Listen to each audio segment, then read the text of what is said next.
Hi guys, Bree Marie D for Boston Bannerbound, and did you think I would forget? The motherfucking MLB is back. Yes, or as I would like to call it, the softball version for men, aka baseball, is back after 99 long days of being in a lockout for the dumbest of reasons. There has been much scrutiny. There has been so much fucking drama. People are saying baseball is dead. They hate baseball. This is making it worse. The commissioner, Rob Manfred, is terrible. All this bullshit, right? So they were in a lockout for 99 days. And because of this, it has delayed spring training. It has delayed opening day. And it seemed like there was literally no end in sight. No, like the league and the commissioners and there was no coming to terms on agreements with anything. There were a lot of different rules that were being scrutinized over. Money obviously was the number one factor. And finally, guys, after delaying this for almost 2 months, they finally ended the lockout after 99 days, and I am going to hit you with some facts as to what rules have now been implemented, what will be implemented, what was eliminated, and then I'm going to talk to you about our Boston Red Sox, Big B's Red Sox, as Little Wheezy would like to say. All right, so here we go. General gameplay rules for the 2022 season, okay?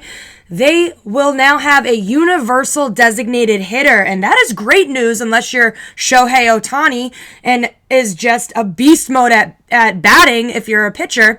Everybody else, if you're a pitcher, you fucking suck, and you would rather somebody who's better, has a better batting average than you'd rather them hit for you, and you just focus on pitching. So now having a universal DH definitely helps teams that don't have a Shohei Ohtani on their roster. So that's actually a really good rule that I think everyone was in favor of. Now, however, for the 2023 season, so it's not going to be implemented this year, according to Yahoo Sports, pitch clocks will be used. And I believe the length of which the pitch clock is depends on if the bases are empty and if there's people on base, which is great because this will speed the game up.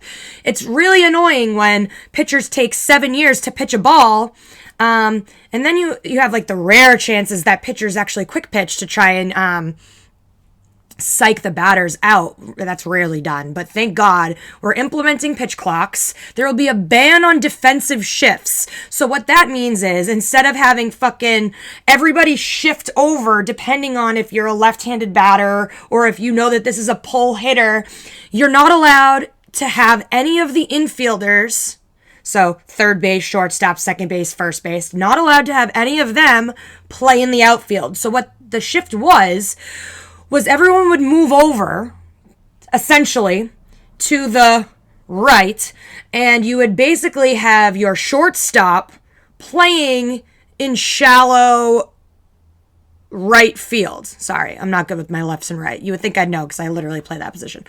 And so then third base would basically be playing between shortstop and second base and vice versa. So they would all be moved and shifted. So no more shift. That's going to eliminate a lot of outs. So the whole point was they didn't want the shift to happen because you're basically robbing that batter of an at-bat and of a base hit because you are eliminating the chances of them getting on base because you know that if they're a pull hitter or if they're a left-handed hitter or whatever, if you have a shift on, it's most likely going to be an out because you have 4 people now in the outfield to cover more ground. So I really do like that rule. I really do. I know a lot of pitchers are very upset about this rule. So that was a controversial rule change. And it says here an automatic ball and strike zone will exist and there will be larger bases. So I don't really understand the automatic ball and strike zone thing. I don't know if that means there's going to be like a robotic, like VAR type thing that they're going to like consult with. I have no idea what that means. This is the first time I'm hearing of that rule, but the larger bases is interesting. And so the reason why they are implementing larger bases is to entice the players to steal. So they figure if the bases are larger, they have a larger chance of being safe if they steal a base. So that's just to add more drama, add more excitement into the game. It's trying to tell people, hey, like, let's get some movement on the bases and try and steal a base, because obviously you'd rather have someone in scoring position rather than stuck on first. You want to eliminate double plays or the option of double plays. So it's interesting. I'm really wondering how much larger they're going to look. Like, is it going to be like stupid? Like, are they going to be ridiculously large? Like, I'm wondering what the dimensions of this new base is and what it's going to look like, if it's even going to be super noticeable or not. Like, that's very interesting to me, and I'm excited to see what that will look like. Very intrigued by that. And now they changed the game on postseason, right? So the postseason will expand to 12 teams. So that's interesting, adding more people to get an opportunity to make the postseason, or at least the competition, right? And there will not be okay. So this is called the international tiebreaker rule, right? Like, say you're going into extra innings, and this is just for postseason. This isn't in regular season. So in postseason, if you're going into extras, you would start with a ghost runner or a man on second base. It's called the international tiebreaker rule. And that is to try and speed the game along, to give them an opportunity to score and put more runs on the board. So they're eliminating that. However, I've heard a lot of controversy about this, and I even heard that there's like a 45-day window. If a rule that's implemented isn't going well, or no one really likes the rule, they're allowed to argue it and readdress and reassess and vote on it again and see if they can eliminate the newly implemented rules. I don't know how that's going to really work when that's strictly designated for playoff reasons. So that 45-day window, I'm not sure if that's going to, like, that exception to the rule will apply for postseason. But basically, I've heard a lot of people wanting to get rid of that. And my guess is because they want games to not take 7 hours, and they want more opportunity for scoring and obviously action in a game. New draft rules. A draft lottery will be implemented to discourage tanking. So obviously you don't want to see a team losing on purpose for draft purposes. In order to prohibit service time manipulation, draft picks will be induced. So I don't really know. I don't really care too much about the draft, so I'll tell you that. The number of times a player can be optioned to the minor leagues in one season is now limited. So that's kind of interesting. For the first time, player uniforms will feature advertising, including patches on jerseys and decals on batting helmets. So that, to me, when I'm reading that, means that baseball is desperate for money. So they're going to just put fucking a million different things on a jersey, making them look like shit.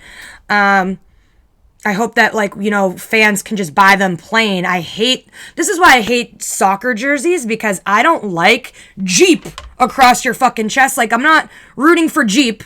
I'm rooting for the Revolution or whatever team it is. You know what I'm saying? Like, I don't like the advertisements on jerseys. I think those are super tacky. It looks horrible. But again, baseball has had such controversy that I feel like they're just looking to make a quick buck any way that they can. So I'm not a fan of that. I really like my old school jerseys. I'll definitely be buying vintage stuff. I do not want any advertisement on my apparel. The 2023 schedule will be more balanced, as teams will play at least one series against every opponent in both leagues. So that's good, because I'm sick of playing the Yankees 75 fucking times in a season. I would love to see different competition from different teams. So I really do like that, balancing that out. That's great. So I believe those are all of the rules that I can think of. I'm reading the rest of this.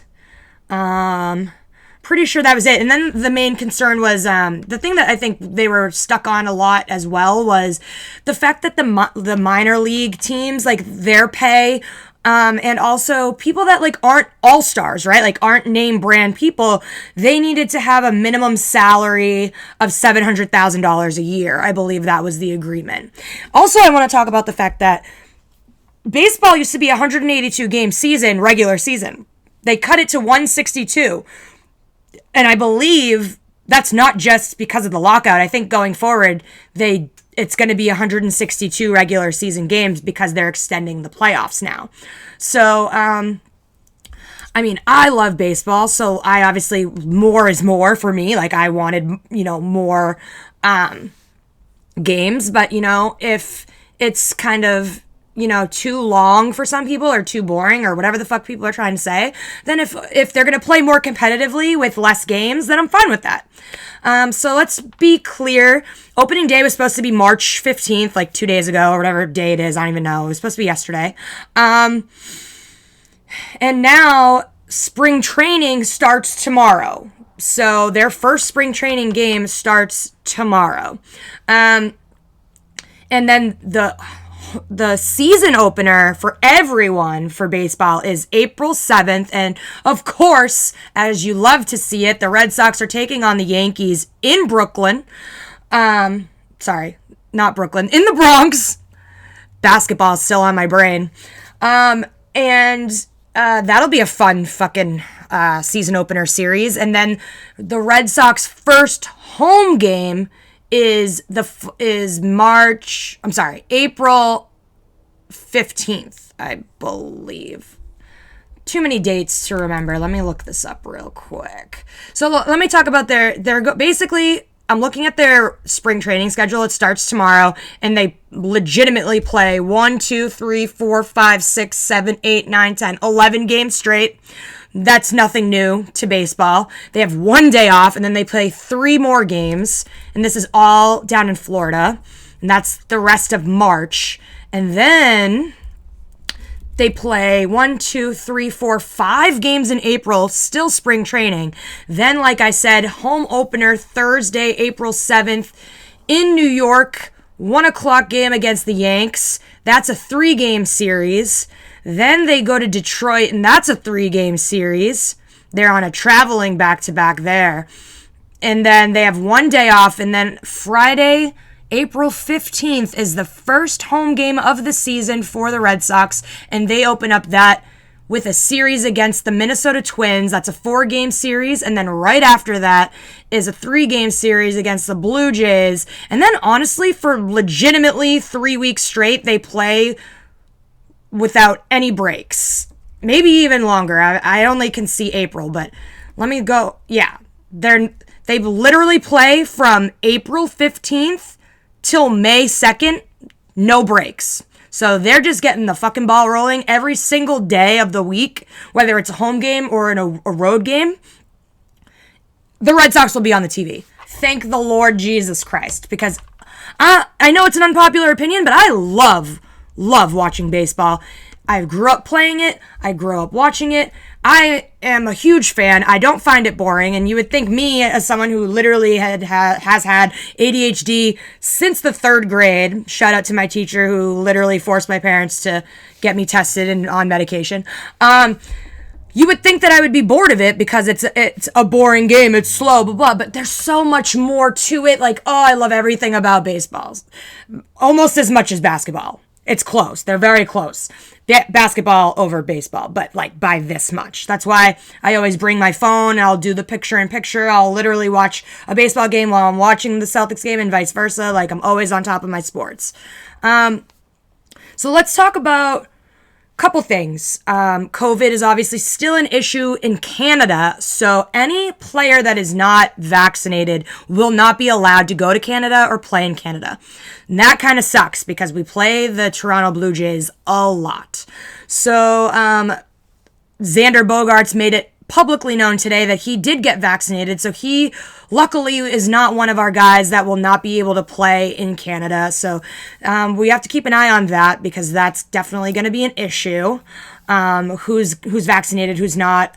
I don't think it's really any of our business, I guess, but like obviously it's a game that they're getting paid to play, so we're gonna end up knowing real quick if you're not playing, that is why. My number one thing that Chaim Bloom needs to get his ass on is, first of all, re-signing my boy, my number one, Rafi Devs, to like a 15-year extension, because this man should never leave. I love him to death. And then we need some pitching help, as usual. Our pitching is terrible. So we need to figure out our pitching staff and what's going on there. I know we've been doing like a little couple things here and there. We haven't like signed anyone major, nothing huge. A huge free agent that obviously is not a pitcher. A huge free agent that I would love to target is Freddie Freeman. But again, what are we giving up for him? Do we have the luxury tax? Again, I'm not good with crunching numbers and money and you know, people's contracts and this, that, and the other thing. In a perfect world, I would be just as stacked as the Yankees because they buy their team every year, but and still seem to fucking lose. So fuck them. Fuck Yankees. So if you want me to go over the 40-man roster, well, there's an active roster, then there's a 40-man roster. So let's go over the active roster because I think that makes more sense because 40-man is only really looked at when we go into the postseason. So we got Matt Barnes, Edward Bizzardo, Brian Bello, this is in alphabetical order. Brian Bello, Ryan Brazier, Cutter Crawford, Austin Davis, Nate Eovaldi, Jay Grome, Darwinson Hernandez, Rich Hill, Tanner Houck, Brian Mata, James Paxton, Nick Pivetta, Chris Sale, Sal Mora, Connor Siebold, Matt Strom, who we just picked up, Josh Taylor, Phillips Valdez, Michael Wacha, Garrett Whitlock, and Josh Wachowski, and that's our pitching staff right now. So obviously we're loving that Chris Sale is healthy again, right? That's huge. He's obviously going to be our number one guy. Nate Eovaldi should be our number two guy. Our number three guy might be Pivetta, and then Tanner Houck. Obviously, Ryan Brazier would be in our... Matt Barnes and Brazier are pretty much our mid to closers. We definitely need a legit closers because Valdez isn't cutting it. Josh Taylor isn't really cutting it. We need to find a legit closer, so that's definitely on the top of our to-do list. Maybe find a third starter that we can count on. That's kind of huge. Our catchers are Ronaldo Hernandez, Christian Vasquez, Kevin Pilecki, and Connor Wong. And our infielders are Jonathan Aruz, Christian Arroyo, Xander Bogaerts, Bobby Dahlback, Rafi Devs, Jeter Downs, and Hudson Potts. And then our outfielders we got our Jackie Bradley Jr., our Gold Glover, we got him back again. So seeing kind of some Celtics vibes, bringing back former players. I like that. I'll take Jackie Bradley Jr. back all day. However, he needs to get better offensively. His bat usually lacks, but I think he's been getting a little bit better batting wise, but obviously he's a solid fucking glove out in the outfield, so happy to have him take over center field again. I'm sure Enrique Hernandez, I don't know why I said it like that, his name is Kike, by the way. I think he's probably going to move to right, and then Verdugo's going to go to left. And then you got JD Martinez, who's obviously just going to be our DH, but he also subs in as an outfielder very rarely. I'd rather him not. So DH for him, because now we have the universal DH, so we'll never need to put him in the field. Thank the fucking Lord, because I do not need to see JD Martinez jogging in the outfield and not catching a ball. Now, he sucks in the outfield. Thank God the universal DH rule is going to be in effect. And then we have Jarren Duran, who was the dude that we picked up last year, pretty solid college kid. And then Justin Rosario, I'm not quite sure who that is. So a lot of familiar faces, a couple of new guys who I don't know yet, but I'm sure we'll get to know real quick, especially in the preseason. They're going to probably, test some people's arms and bats out over there in Florida. Really excited. They're going to literally hit the ground running. Like I said, they're legitimately, as soon as they get back from their 2 road trips, so they're going to, like I said, their season opener is going to be against the Yankees, and then they're going to Detroit, and then they're coming right home, and they're going to start that series off with the Minnesota Twins, and then they are literally not stopping until May 2nd. So imagine playing from April 15th to May 2nd with no fucking breaks every single day. I am loving it. That's the MLB, baby. Baseball is back, bitch. Play ball. I will be back here, obviously now chopping it up about basketball for Boston Bannerbound and Red Sox for Boston Bannerbound, because guess what? We love both sports and we're not going to be haters. And I'm so excited, and I'm hopefully going to, if you guys are like not sure about baseball, on the fence about baseball, it doesn't interest you, I hope that I can get you involved, like excited about it and involved and want to watch a game on the TV. I mean, I know people love to go to Fenway Franks all day. Let's do the wave. Let's sing Sweet Caroline. Touching you, touching me.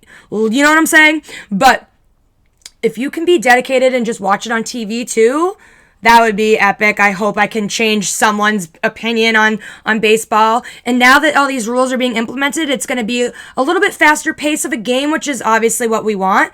And I think it's going to be more exciting. I think there's going to be more action and not so many strikeouts or just home runs. Like, I'm hoping that people are more active on the bases now that the bases are going to be bigger. So maybe more people will try and steal, and it'll just be more entertaining. So, I've noticed the past couple of years, instead of it being like a 1-0 game, Red Sox were getting like 7-8 runs a game. Like wild shit was happening. So they are a fun team. The team is awesome. They got the bromance between Xander and Rafi. Everyone's just super cool. Kike with that smile, he's fun. Verdugo's amazing. He literally will be the last person to leave Fenway. He'll sign everybody's jersey. He'll take a picture with everyone. So personable, so nice. Like, honestly, this is such an awesome team. And obviously the man, Cora, thank God he's back. I called that from day one, by the way. Check the tapes. I've been saying that the amicably parted ways thing that they did a while back, obviously before COVID and all that shit, saying that they mutually parted ways left the door open to rehire him, and thank fucking God we did, because he is the man. He is a lifesaver, and he is the heart and soul coach of our team. I love him. He's amazing. So glad to have him back. He relates with the players 100%. They respect him. They speak the same language. Like on and off the field, they get along, and he's relatable to them. He also was a former Red Sox. So it's just hitting all the feels, right? It's going to be a great season. I'm super excited about it. I can't wait. Like, baseball's back, baby. Play ball. Talk to you guys soon. I couldn't be more excited. Go Red Sox.